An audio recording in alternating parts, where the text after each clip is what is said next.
well. They had absolutely no template.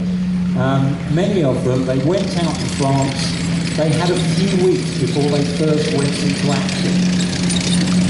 So they were the guys that were making it up as they went along.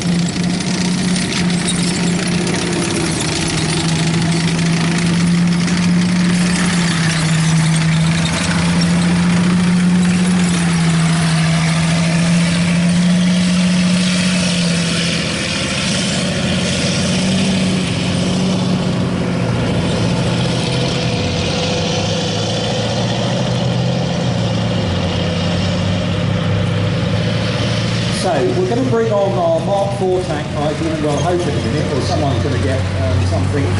And we've also brought on our Sherman, our Centurion, and obviously what you've seen earlier today, the modern Challenger 2 tank. Now the Centurion, that represents that period, mainly of national service. Again, many in the audience here, we've got a load of ex-national servicemen. 2 million men went through national service back from 1939 to 1960. And if you were 17 to 21, you went on, first of all, 18 months, then the Korean War came, they pushed it up to 2 years. So there's a fair number of armoured soldiers in the audience now who would have served on Centurion. And in fact, the crew inside that Centurion that we've got here today, some of those again served on that for real. That Centurion, it's in the colours of the Berlin Brigade at the time in the early 1970s. We've also got there on the far side of the arena our Sherman. And that Sherman crew, they're just jumping out now so that you can see the Second World War crews. Again, don't forget, in Britain we were very much a citizen army in the Second World War.